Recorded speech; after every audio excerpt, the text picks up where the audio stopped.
Welcome, ladies and gentlemen, to Lanky Beat Live. We're here in 2017. It's January the 12th, and this is my first show ever, trying to put together a first show ever with the capable hands guiding me all the way through it of Diane.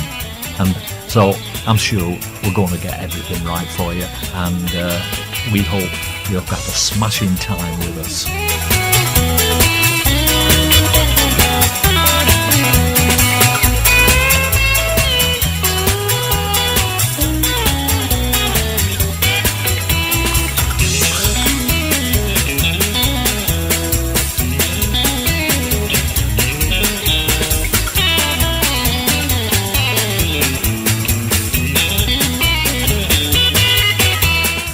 As always, we'll always try to get the show started with Lanky Panky there by Mitch. It's a great little opening track. I tried to think about providing a new opening kind of theme, but I couldn't come up with anything better than that, so I'm going to stick with that.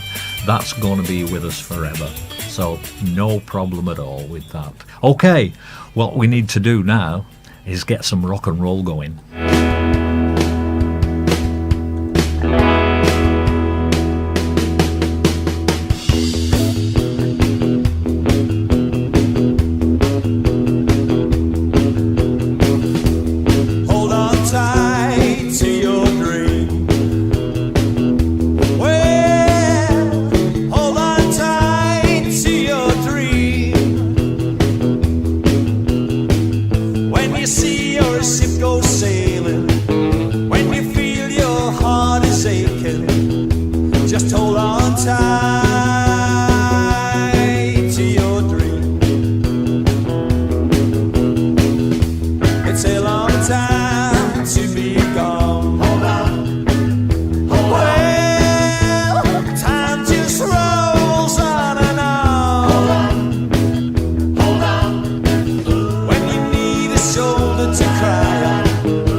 Wonderful. That was my old band, Something Catchy we used to call ourselves, going around the social clubs and doing things like that, and we enjoyed about 13 years of it. Our kind of our finale, the last gig we ever did, was in the Hard Day's Night Hotel in Liverpool. That's the place to finish your career, isn't it? You know, as I said at the end of the night, as John Lennon said on the roof of the Apple store in in London. He said, "Thank you very much on behalf of ourselves. We would like to, we passed the audition," or something like that. Trust me to get it all mixed up, but never mind. We're here with Lanky Beat Live.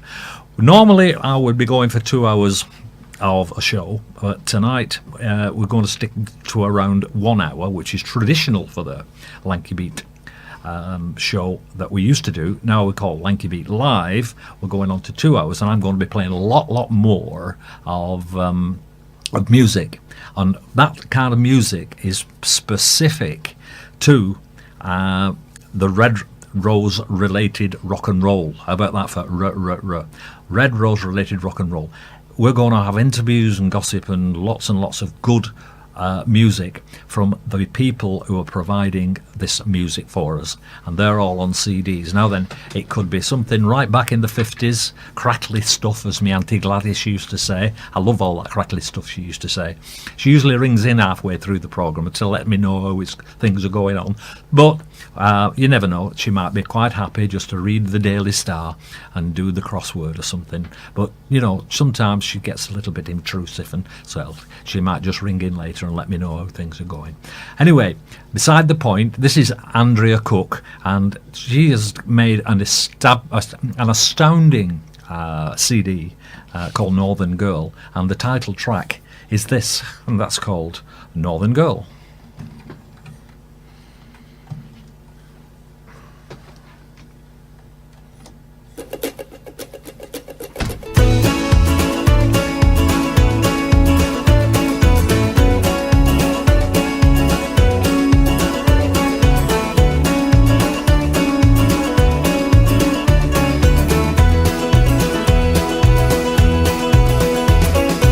I am just a northern girl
can't believe how good that record is. Now, when I say a record is good, I mean, you can say it's good in its construction, it's good in its melody, it's good in many, many different ways. But I look at the way the song was written, and that's brilliant. I look at the way the song was constructed, and that was brilliant. I look at the song and the way it was recorded, and that was brilliant too. It's absolutely perfect. And if you're listening, Andrea, that is just about the most perfect thing I've heard in absolute ages, and I'm just so pleased and proud that you've done that, and I'm getting so much enjoyment out of playing that I'm almost wearing out the CD. Anyway, we keep kind of pressing buttons and doing things on the control panel here, and I've already made a little bit of a kind of mess up of one or two things, but we're trying. That's the main thing, we're trying. And previously I played a track from my old band, something catchy, and it was Hold On Tight To Your Dreams, a track that we always played in the opening set of when we did our social clubs and weddings and stuff like that, and it always went cracking down really well, and it's a cracking song, there's no question about it. But it gives a kind of a flavour of the opening drumming bit. That's me. It's putting my signature on the new Lanky Beat live show. How about that? So that's how we do things here, around here. Now then, we have a good friend of ours. He used to live in Ormskirk, now lives in Southport, and he's in several bands, can we put it that way, and one of the bands he has been playing in over the years, they recorded a song called Aquarius. Now Aquarius is obviously well known from the show. On the show, he actually appeared in it. He did 2 years in the show, singing and dancing, going around the country as a professional actor and professional musician. And he couldn't help but put this particular track down and recorded it all over again. And here it is for you.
Revelation, Aquarius.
We stop, look at one another, short of breath, walking proudly in our winter coats, wearing spells from laboratories, facing a dying nation of moving paper fantasy, listening for the new tone lies with supreme visions of lonely tunes. Somewhere inside something there is a rush of greatness. Who knows what stands in front of our lives? We fashion on our future in films in space. Silence tells me secretly everything, everything. Singing our space hangs on a spider's web. Sit up, life is around you and in you, and so say Timothy, Mary, dearie. Let the sun shine, let the sun shine in, let the sun shine in. Let the sun shine, let the sun shine in, let the sun shine in. Let the sun shine, let the sun shine in, let the sun shine in. Let the sun shine, let the sun shine in. Keith Hubbard there with his band called Shooter, and they are giving us Aquarius. Let the sun shine, let the To make a request or just to talk to us, then contact us on 01 257 256 361. You can also send requests by email to hospitalradiowrightington@hotmail.com or by Twitter or Facebook. Just search for Wrightington Hospital Radio. You can find us on our website and there's a link there to make a request. You can text us on 07520 617 181. But do put the letters WHR first in your message and then a space before your message or request. Remember, you may be charged for calls and texts from mobiles and rates may vary. Across the wards of Wrightington and Wigan hospitals, playing the best of yesterday and today, 24 hours a day. This is your station, Wrightington Hospital Radio. Well, that was great stuff. That was superb. I loved that, the way it was all put together. We'll let the sun shine in at the end. So thank you very much for that one, Keith. It just shows how talented all those Lancastrians are, or all us Lancastrians are in the world. Now, my Auntie Gladys has just rang in, and she doesn't hold back, my Auntie Gladys, and she says, I'm enjoying the show so far, and your mistakes, I'm enjoying them too. But, she said, what you've not been doing is playing any crackly records. And I said, what do you mean, crackly records? She said, them crackly records from the 50s and 60s, where when you put them on, they all kind of crackle and kind of things like that. Oh, right, so you want some of the older stuff? Yes, she says, I like the older stuff, because the crackly stuff, it reminds me of some great times that we had in the 50s and 60s, so I'd like to hear some of it now. So, who am I not to please my Auntie Gladys? That's what I've got to do right now, and I can't remember which one it is, but here we go, we'll try.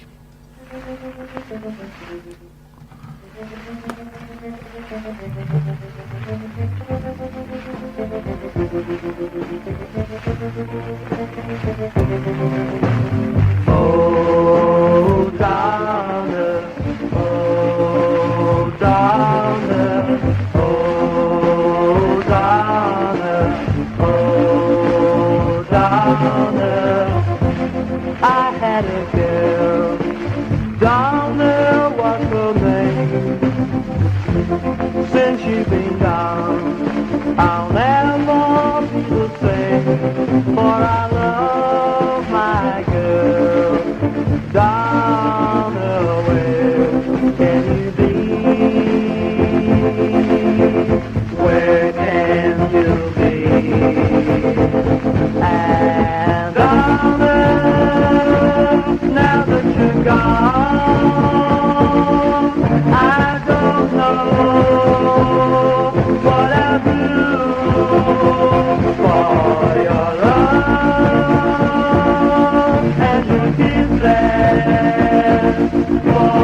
you, just for you. Ooh, ooh, I had a girl, Donna was her name.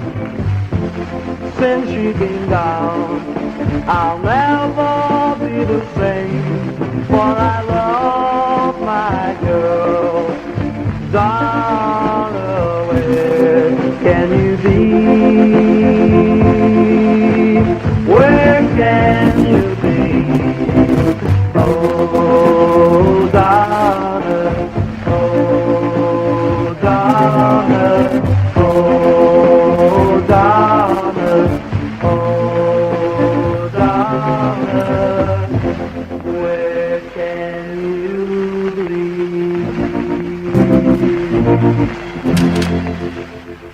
Well, that was the Cyclones. They're from over East Lancashire way, and that's the Bury, Blackburn, Colne type of area, and you can find their kind of band profile all the way on Lanky Beat, which is the namesake website that I run. And what you can do is go on and kind of dial up, the usual thing, www.lankybeat.com, and spell Lanky with a K and a Y, lankybeat.com. And if you go on there and you type in the Cyclones, you'll get to know all about the boys in the band and what they were doing at the time. And that was Donna, and that was for me Auntie Gladys, who wants a crackly record.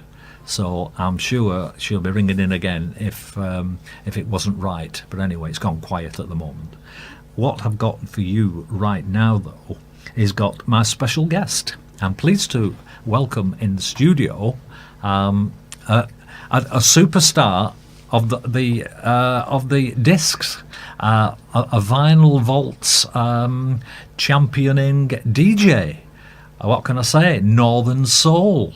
Sound engineer for many bands, toured Europe with the bands. She's got a shed load of stuff to talk about, and I'm pleased and very, very pleased to welcome on the show tonight Diane Herring. Hi, Bill. Well, after that kind of introduction, can you follow it up with whatever you've got to tell us? We've got... It's all lies. Yeah. What I'm going to do, ease you into the interview. Now then, it's long been our association. You've always produced the shows, and I've kind of done the interviews, and it's worked very, very well for us both. But I've had more of an ambition to move forward a little bit and take on the responsibility of my own show, and that's what we're doing tonight. The first time ever, I'm kind of moving all the knobs and sweating all the knobs and moving all the levers and making sure everything works to the best of my ability.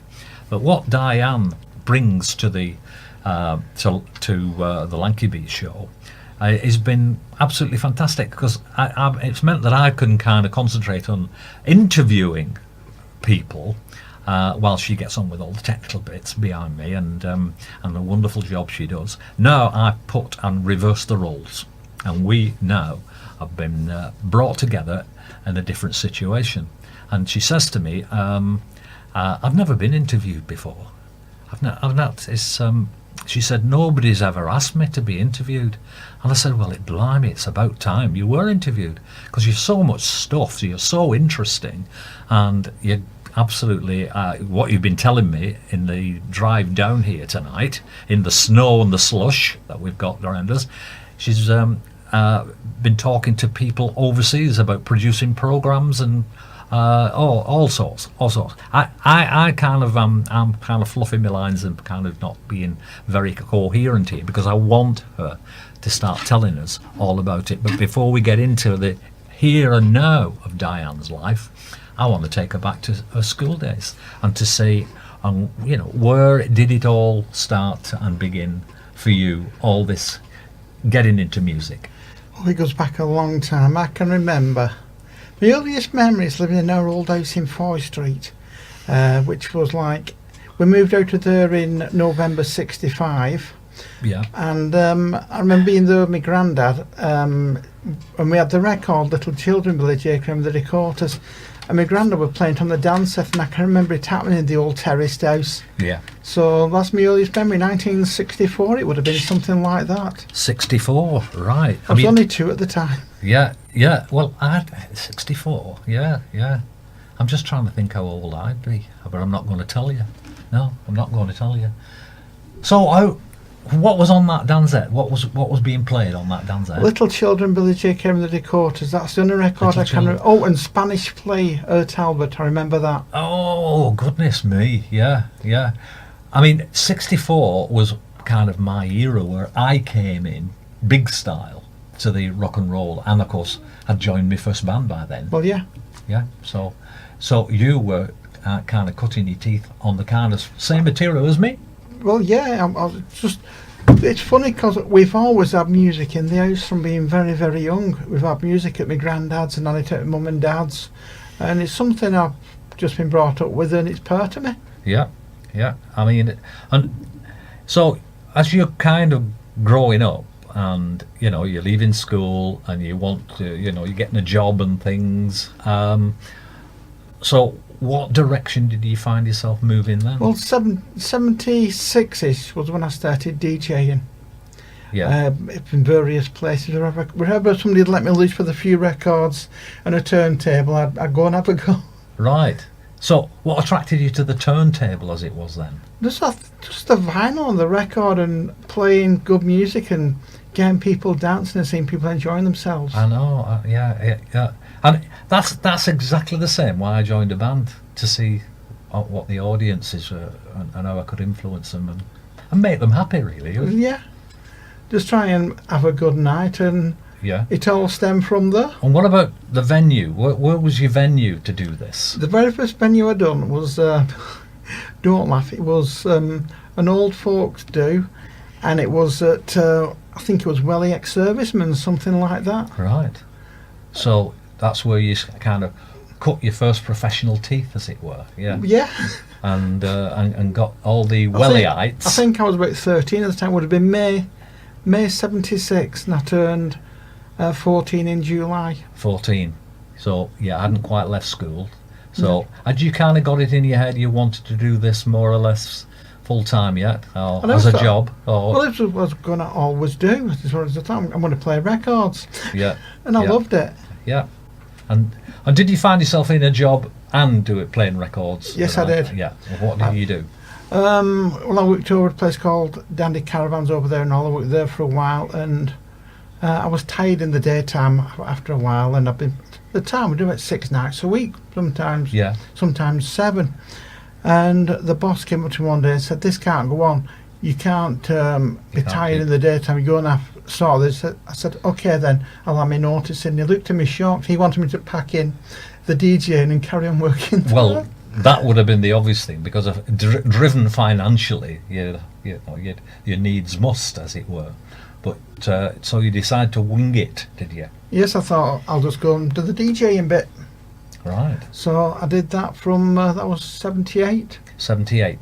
So what did you find yourself moving on to from 1978? Just DJing, then in early 80s working abroad. So this is a mobile DJ. Yes, I'm putting all your gear in the back of the van. In the back of a van, travelling round. Then I forget, late nights. Yeah, lots of them. Lots of miles and lots of pleasure and enjoyment. Lots of breaking down on the motorway and stuff Luckily, like that. no. Luckily, no. I'm glad to hear that. Yeah. My dad was good at looking after vehicles. He always made sure my van was all right in my car. I mean, DJs have kind of a lonely life, I would think, because they work very much individually when they're working and playing, spinning discs and talking to people and keeping them happy. Yeah, but you're very much on your own, and you're driving to a gig on your own, and you're coming back on your own. I used to have a roadie with me. Ah, right. So who was your roadie? Oh, whoever could get. Whoever could get, all right. And any victim and volunteer I could find. Right. Fantastic. Yeah, so it was all over the place, and doing the clubs in Wigan. Then 81 I got the opportunity to go to Germany over there with Steve Galeese. Yeah. So my first time in Germany was 81, 82 went to Norway, and then I got I was all over the UK doing discos here, there and everywhere, and working with the bands as well. In what way, first of all, kind of just rewind back a little bit, and ask you went to Norway. Now then, if I went to Norway, I'd book a ticket on a plane and go to Norway, but I wouldn't have a reason for doing that. Now, what was your reason for going to Norway to do that? I went driving and roadieing and enjoying myself. Roadieing for who? Steve Galeese. Steve Galeese? Yes. Fantastic. And Steve's a lovely lad. He's had an operation recently as well. He's been very poorly. Goodness me, Steve, if you're listening, all the best to you, mate. I went up seeing him the other day and he's doing okay. He's great. Fantastic to hear. He's in stitches, actually. He's in stitches. Goodness me. Well, what else on Wrightington Hospital Radio would you have? Where else would you get stitches? I can think of a few places in Wigan and Wrightington hospitals to get them. Anyway, we digress. What's the Mianti Gladys this? So, people like Steve Galeese you met up with, who is still in the music business, isn't he, when he's not in hospital? He is, but I learned a lot about audio from Steve over the years. Yeah. And went round with, worked with a lot of bands over the years. I really enjoyed the work with the bands. When you say work with them, there's 5 members or 4 members in a band. How were you working with them? I was DJing outside of them, then other times they go through my system, times I go through their system, and just helping. So just generally on the same show, supporting one another in whichever way. Yeah. And were you kind of 2 separate entities on stage? You with your rig and the band with their rig? Sometimes, yes, other times we'd share rigs. You'd share rigs? Yeah. That's great, yeah. Just made life easier, didn't it? Yeah, and you'd, obviously the DJ would come in and do their bit of the show, and then the band would come on and do their bit. And you're actually getting paid for a hobby here, weren't you, really? Yeah. I thought as much. I mean, that's everybody's ambition. How can you class it as a job? I know. Yeah, exactly. And it's a bit like what we're doing. You can class this as a job, and yet it's fun, isn't it? Steve Wright and all those DJs get paid a bundle for this kind of stuff, don't they? I know. And what we get is the satisfaction of knowing we're trying to entertain people. Entertaining patients at the hospital, yes. And absolutely. And we hope you're feeling well today, and well as you can be, and we're always thinking of you up here in Wrightington Towers. If you look up through a window or something, you'll see a huge tower on, and sometimes it's actually invisible, but it's there. And we're sat right at the top, a bit like Blackpool Tower. Right, yeah. Look at the top, and that's where we are.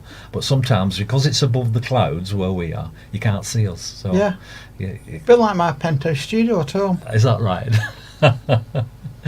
Right, that feels like a natural break coming on. Go on, to then. Me. Now, I asked you before about what kind of bands and stuff were you kind of supporting and assisting along the way, and you mentioned a particular band from Wigan, didn't you? Rainbow Cottage. I got quite friendly with Graham on Rainbow Cottage. And, yeah. Really nice guy. Sadly no longer with us, but they're one of the best bands I've seen for years. They were really good, and they were top of the game in the 70s and 80s. Yeah, well, I met Graham initially as the band was called the Kibbos. Yeah, because they're all left-handed. And they're all left-handed, yes. Kibbo is a kind of a nickname. I got told a very funny story about him, actually. Right, go on, tell us about it. Well, Russ Winsley was helping out, driving him around, and they went over to a club somewhere in Rill, something like in the old days when it was like narrow roads and everything. Yeah. And then this van with sliding doors. Yeah. And they couldn't find where they were going, so they seen this poor gentleman on the right-hand side of the road. They pulled over, and they slid the door open on the van. It fell off and covered the bloke.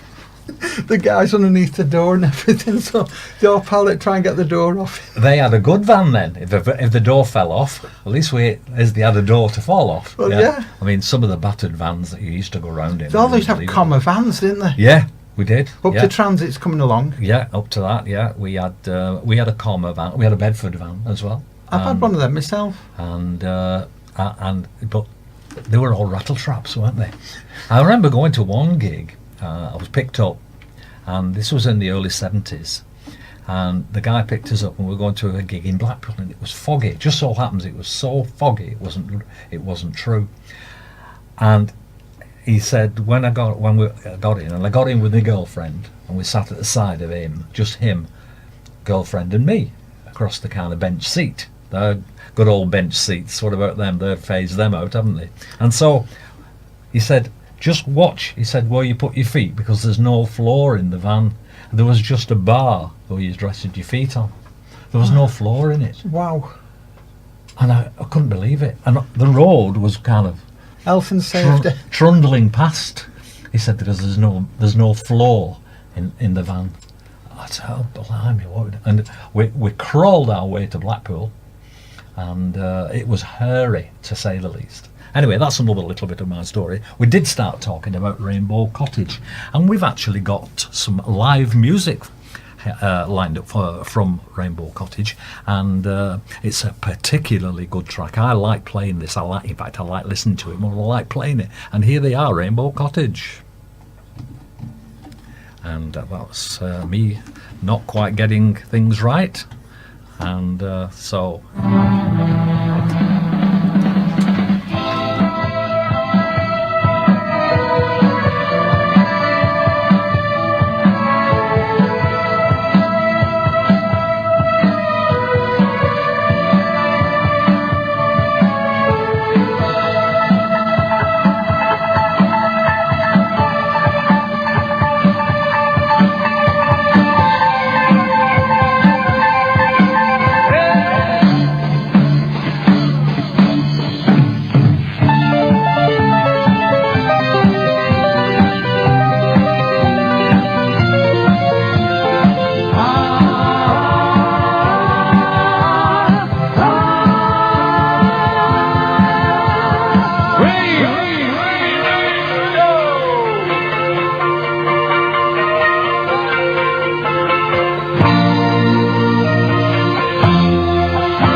the best of yesterday and today. Your station, your music, 24 hours a day.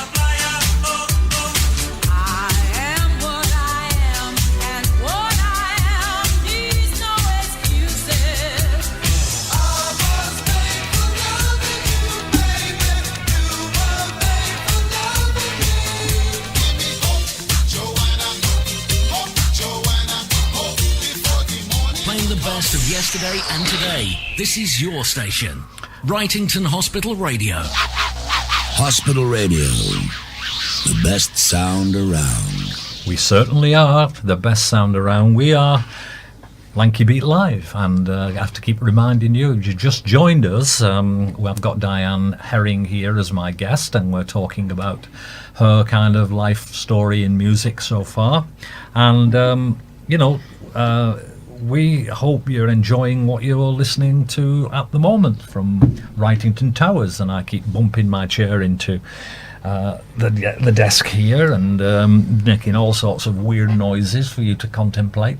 But anyway, back to Diane, and let's find out a little bit more of how things happen for her, because I know we're building up to the here and now, but there's before that. I want to know a little bit more about the work that you used to do with the bands, just as we've heard with Rainbow Cottage. That was a particularly excellent version of them playing live. Fantastic. They sounded a lot better than that, though, didn't they? They really did. Yeah. I mean, they were something very, very special. There's no they had question records about in it. the charts, but it didn't justify how good they were, did it? I know.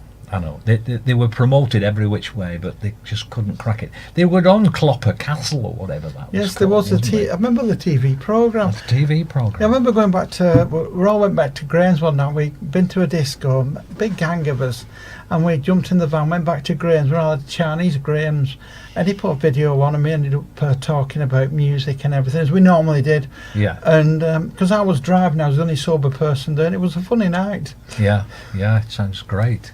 I mean, so you were doing some sound engineering for them and other bands? No, I didn't do sound engineering for them. They had their own sound engineer. It was fantastic, yeah. Yeah. I mean, that's evidence of it, because that's gobsmackingly amazing for a live recording. They were really good. Couldn't believe that that kind of quality. And of course, we're not talking about like yesterday's technology. We're talking about prehistoric technology. We're talking 70s, aren't we? You're talking 70s. Like, if you had 100 watt PA system in like 75, you were like, wow. Yeah. They've got 100 watts now. People have like hundreds and hundreds, thousands of watts they have now. Absolutely. So, what kind of progression then did you make from that era and up to more recent days? Let's say up to about 5 years ago. What were you doing about 5 years ago? Well, what happened was I got into I've always been interested in the technical side behind. That's always been, I've always wanted to know a bit about radio as well. So in the 80s, I went to a college in Liverpool doing keyboards. Right. I passed my exam on keyboards, but I got into like a side course as well, and I don't know, studio engineering and live engineering and music technology and all that. Right. When I say music technology, we were actually editing using reel-to-reel tapes. That's how long ago it was. Reel-to-reel. Reel-to-reel tapes. That's what we were editing. I thought we'd only gone back 5 years. That's got that going back 5,000 years. It was going back to the 80s, and from there I played in a band playing keyboards. Right. And I got very, very bored very quickly with doing the same. So we're doing Flanagan's Apple in Liverpool, actually, in Matthew Street. Yeah. Thursday nights there, and I got very bored. And I said to the band one night, "I'm not doing any more playing after. I'm sick of it. I'm just had enough." So you were fed up of the repetition of repetition, playing the same. And I had no desire to be on stage. No. It's not me. It wasn't in your heart. No. So they said, well, will you go on the sound desk? They knew I could do the sound. They said, will you go on the sound desk for us then? I said, yeah. And that's when I started doing a lot of sound engineering. Right. And that was going back then. Then ended up with a band in the 90s from Liverpool called Cairo's Shrine. I went around with them for quite a while doing the sound. Mm-hmm. And then over in Liverpool done the sound for several more bands, Charity Nights, etc. And like doing a bit of disco stuff, and then just enjoyed the sound engineering a lot more than I enjoyed any of the other stuff I was doing. So I just carried on sound engineering. Then I laid low for a little, and then I thought I'm interested in radio, and I was talking to Russ Winstanley, and got friendly with him. One day he says, come up BBC with me and have a look how it works. So I went to BBC, and had all these discs. Where was that? Where was that? BBC Radio Lancashire, Blackburn. In Blackburn, right. Yeah, so I went with him this 1 week, and he said, I've looked at the wide, and he had like a box full of CDs and playing Northern Soul. And I used to go to casino, so I was into the Northern Soul going back a long time. Goodness me. And I said, after the show, I said, Russ, you're doing it hard work this way. He said, why? I said, all them discs and everything. He said, yeah, I don't know any other way of doing it. I said, well, give me all your discs, etc. and singles you want. I'll put them all on computer. Give me a list every week, and I'll produce 2 CDs with all your show on it. And you just put go CD1 to CD2. So we started doing that, and behold, I was with Russ every week then at BBC Radio Lancashire, helping put a show together and everything, and I got really in with that there. Yeah. For the people who don't quite know what the Northern Soul scene was, there can't be many, but it was... it's failed American music, basically. Failed American music. B-sides of records and things B-sides, yeah. But it was such a cult following. And it was based at Wigan Casino, right in the heart of Wigan there. Well, I could hear it from my bedroom. Could you? But when I was in 76, that long got summer, I was at my granddad's. He lived in the flats opposite the casino, and we lived in the Masonets across the road. And I remember getting up one morning, I could hear music, and I was on balcony with granddad having a cup of tea. And I thought, I love this music. Anyway, after further inquiries, Mrs. Woods on the door was a friend of my mum. And my mum worked at the Bingos in Wigan. She worked at the Empire, then she worked at the County and the Ritz. And my mum knew her.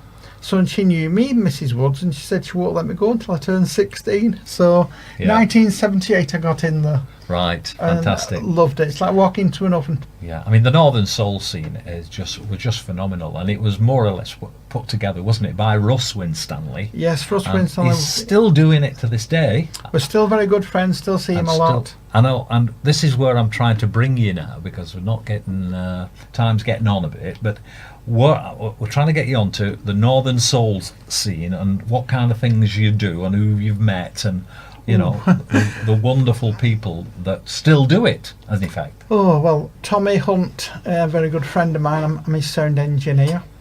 I know Dean Parrish very well. He's one of the big Northern Soul artists. Chris Clark, love her to bits. Me and Chris, when we see each other, it's just like hugs, hugs, hugs, coffee chat, hugs, hugs, hugs. Who else? Eddie Allman. We've had Eddie Allman in here, actually. He had a big hit with There's a Lonely Girl, but he's big on the Northern Soul scene. Sydney Barnes. Who else? There's so many. What a name dropper you are. Goodness me. Oh, they're just legends, these people. Yeah. And the Northern Soul scene was basically young people, not exclusively from the north, but from all over the country, descending on Wigan Casino. All over the world?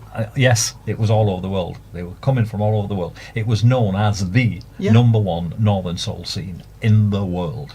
There's no question about that, and the legacy is still there with them. And of course, Northern Soul scenes are kind of popping up all over the place. You can't open your newspaper without reading about Northern Soul here and Northern Soul there. There's a lot of big places, like Wigan casinos take thousands, but there's lots of smaller venues all over the country. It's probably Elsie, the Northern Soul scene. It has been for a long, long time. Yeah, and it's just endured, hasn't it? There's no question and the appeal of it has never ever subsided, as it were. I'm doing radio shows doing Northern Soul, and people are loving it. Yeah. Your radio shows consist of Northern Soul playing all these obscure. Well, some of them do. Bits, and some. My idea. I was too old to get into Northern Soul. I was just that little bit of an era ahead of you, obviously. That and my roots are in rock and roll, but yours are in Northern Soul. But the point is, what was being played on those discs, on those 45 vinyls, were obscure types of artists, weren't they? There was, yes. And it wasn't pop music you were playing. No, it was like a root soul. Went right back, and Yeah. some of the Motown stuff was being played. Like one of the most expensive records ever was discovered by Russ Winstanley, and he managed to get a copy, and it was Frank Wilson, Do I Love You?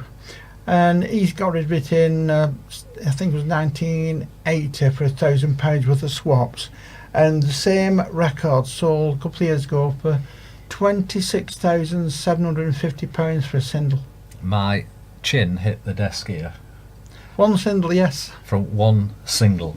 Yeah. And that's how valuable things are getting, because of the mementos now. Yeah. And it's and collectors do this and did that at the time and still doing it now. Yes, they do. Fantastic. Right, I'm going to bring you right up to date now. Oh, Because well, it was so funny because when I went to the BBC after that, I come to the hospital radio at Wrightington, yeah, and I just come with the intentions of doing a couple of shows, helping them out. Then at one of the meetings, it was brought up by Jim, who used to be here. I think we need Diane on the committee because she's the only person who knows anything technical, and we might get a bit stuck. So I ended up on the committee. and doing you some- chair it now. Yes, I am. I've been the chair for the last 5 years. Fantastic. And developed the studio as it is now, and that's all credit to you. That's And there's fantastic it's a job. team effort, this studio. Yeah, So there's a yeah. few of us doing it. I done the designing side, some of the technical side. The other technical side was done with a guy called Steve Christie, and the actual helping outside of fitting stuff in place, etc. The drilling was done by Kevin, the Yeah. secretary. Yeah, all helping out, as it were, Yeah, 'cause as volunteers do, because they're all Yeah. volunteers here, We are. aren't we? Nobody gets paid for it. And And it was fun because I was coming in here in the daytime all day with Kevin doing stuff. Then I was here at night as well with Steve Christie doing stuff. So some days here, I've been here probably 18 hours. yeah. See, Christie rang me up one night and complimented me on my show, and I was very pleased about it because, well, we do what our best for Yeah. people, don't we? And that, And somebody rang you up the other night, didn't they? From, Well, I do. I built my own studio at home now, and I do a lot of voluntary stuff online. And it's been building up and building up and building up. And before Christmas, one person started out a Diane fan club, which I thought wouldn't do very much. But at the moment, it's got 80 odd members, I've been told. So, thank you for That's that. one thing, yeah. And what about this? These people who rang Well, up? I got a message yesterday, a guy in America I'm talking to at the moment, and he wants me to do radio shows over there. So I'll do them from my So- studio and do them live. So you make the programs in your home, Yes, in my home studio. in your home In the studio, penthouse. in the penthouse, and you put them onto a computer that is linked to the internet, Yes. and you send these programs anywhere Yes, I you do. can. And there's a guy in Chicago interested in In doing Detroit. your vinyl. Detroit, sorry. A guy in Detroit.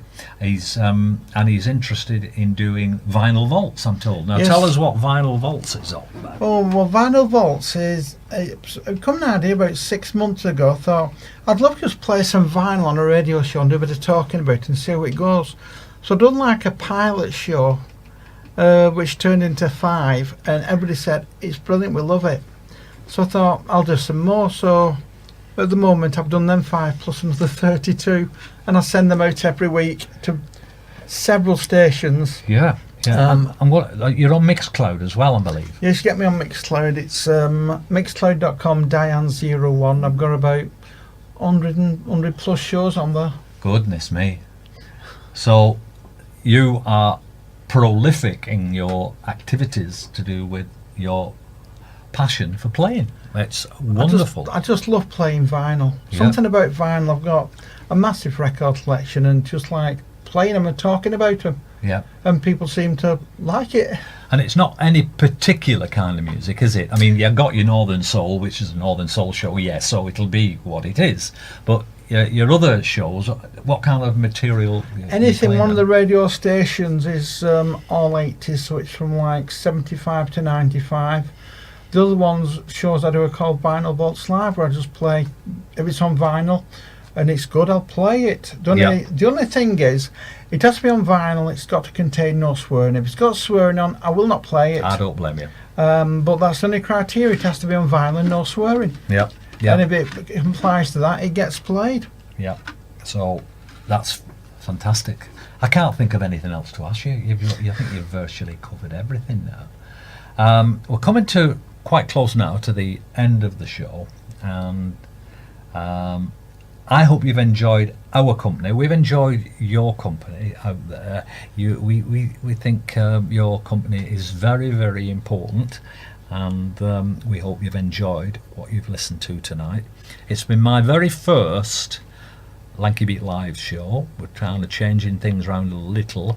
Next time I'm on air, it's not a regular occurrence that I'm on air, so you have to take me as I come. And next time I come, I'll be aiming for a 2-hour slot. So we're shortly coming up to 8 o'clock, and we'll not be on air after 8 o'clock. We'll just go back to the system, as it's called, here in the studio. Sustaining system? The sustaining system, that's the one. So we'll... what am I trying to say? I'm just trying to say that we'll be doing an extra hour whereby we'll be getting someone in for interview, whose name I don't know yet, and they'll be as surprised as I am when I ask them. And then the next thing is for the final hour, or the first hour, depending on which way we do things, we'll be playing some of our stuff from the world's greatest rock and roll family that Wrightington has. How about that? That's Wrightington's got it all here in the heart of Lancashire. Wrightington's got talent. That's it. Yeah, that's what we are. Any road up. Diane, thank you very much for entertaining me, at least, for the last 3/4 of an hour. Thank you for asking me to come in. Did it fulfil your dreams of being interviewed? I don't know. I've never thought about it. Well, it was lovely to have your company. We've had a ball of a time just chatting away here, and we're going to love you and leave you as usual with Mitch and Lanky Panky.